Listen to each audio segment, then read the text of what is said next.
ডিসেম্বরের মধ্যে জাতীয় নির্বাচন আয়োজনের চেষ্টা চলছে, বিএনপিকে প্রধান উপদেষ্টার আশ্বাস। সব দল চাইলে ডিসেম্বরে নির্বাচন দিতে সরকারের আপত্তি নেই, প্রধান উপদেষ্টার প্রেস সচিব।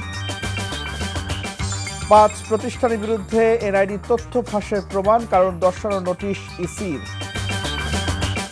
অপারেশন ডেভিল হান্ট, সাবেক এমপি, যুবলীগ নেতৃসহ আটক 1.5 সহস্রাধিক, সব ডেভিলকে ধরা হবে স্বরাষ্ট্র উপদেষ্টা।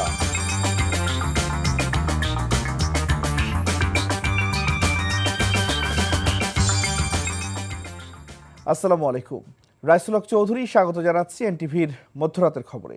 ক্রাউন সিমেন্ট শিরোনাম দেখছিলেন, এবার পুরো খবর। ডিসেম্বরের মধ্যে জাতীয় নির্বাচন আয়োজনের চেষ্টা চলছে বলে বিএনপিকে আশ্বাস দিয়েছেন প্রধান উপদেষ্টা ডক্টর মোহাম্মদ ইউনূস। সোমবার সন্ধ্যায় প্রধান উপদেষ্টার সাথে সাক্ষাৎ শেষে একথা জানিয়েছেন বিএনপি মহাসচিব মির্জা ফখরুল ইসলাম আলমগীর। তিনি বলেছেন, নির্বাচনের রোডম্যাপের বিষয়ে 15 ফেব্রুয়ারির মধ্যে সরকার জানাবে। ইমরুল আহসানের রিপোর্ট।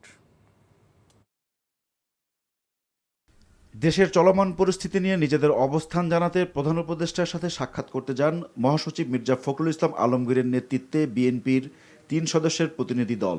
1.5 ঘন্টার আলোচনায় দ্রব্যমূল্যের ঊর্ধ্বগতি, আইন শৃঙ্খলা পরিস্থিতি ও অপারেশন ডেভিল হান্ট নিয়ে বক্তব্য তুলে ধরে বিএনপি। গত সপ্তাহের ভাঙচুরের ঘটনা উল্লেখ করে বিএনপির তরফ থেকে বলা হয়, জুলাই আগস্টের অভ্যুত্থান নিয়ে স্বৈরাচার শেখ হাসিনার আপত্তিকর বক্তব্যের জেরে এসব ঘটেছে। তবে নিজের হাতে আইন তুলে নেওয়াকে সমর্থন করে না বিএনপি। এই যে ঘটনাগুলো ঘটেছে, এর দায় সরকার এড়াতে পারেন না। এই জন্যে যে সরকারের বিভিন্ন যে প্রতিষ্ঠানগুলো আছে, বিভিন্ন যে বাহিনীগুলো আছে, তাদের সামনেই এই ঘটনাগুলো একের পর এক ঘটেছে, যেটা আমরা মনে করি দেশের সার্বিকভাবে দেশের যে আইন শৃঙ্খলা পরিস্থিতি, স্থিতিশীলতা, তাকে যথেষ্টভাবে বিপন্ন করেছে এবং ফ্যাসিবাদকে সুযোগ করে দিয়েছে তাদের এই সম্পর্কে একটু কথা বলার। পরিস্থিতির উন্নয়নে দ্রুত নির্বাচন দেওয়ার দাবি জানায় বিএনপি। প্রধান উপদেষ্টা এবং তার সঙ্গে যারা ছিলেন তারা আমাদেরকে আশ্বস্ত করেছেন যে অতি দ্রুত তারা নির্বাচনের ব্যবস্থা করছেন এবং তিনি বলেওছেন যে ডিসেম্বরের মধ্যে তিনি নির্বাচনের ব্যবস্থা করে তারা কাজ করছেন।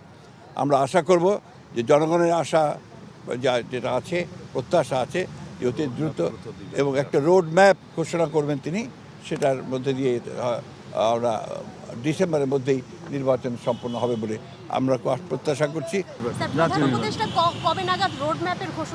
এটা ওনারা ঠিক করবেন, তবে ওনারা সম্ভব 15 তারিখের মধ্যেই ওনারা কিছু একটা বলতে যাবেন। গণহত্যা ও মানবতা বিরোধী অপরাধের দায়ে রাজনৈতিক দল হিসেবে আওয়ামী লীগকে বিচার